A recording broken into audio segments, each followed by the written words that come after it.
The upper neck region is the structurally weakest area in the spine because it is so mobile.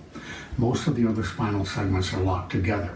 But it's also an area that houses and protects your nervous system. It's what allows the brain to fire electrical impulses down to the organs in the body, keeping that tissue healthy.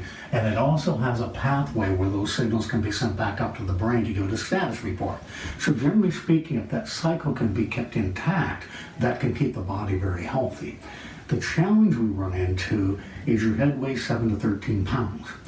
When 3 different things can happen to you, they can traumatize the neck.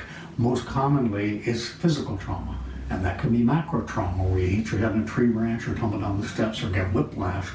But it can also be micro trauma, where you're sitting at a desk too long or sleeping in bed with 3 pillows underneath your neck, and that can cause that segment to dislodge.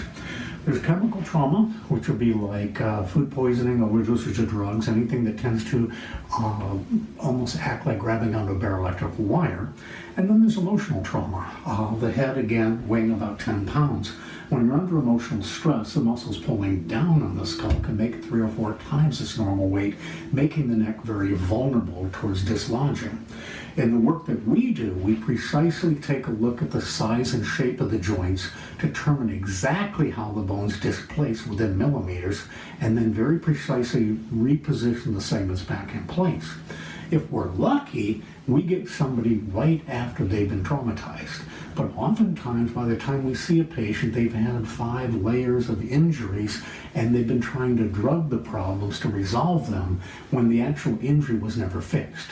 So our objective is to precisely realign the head and neck, allow the nervous system to awaken those nerves, and try to get that body as close to where it was before it was injured.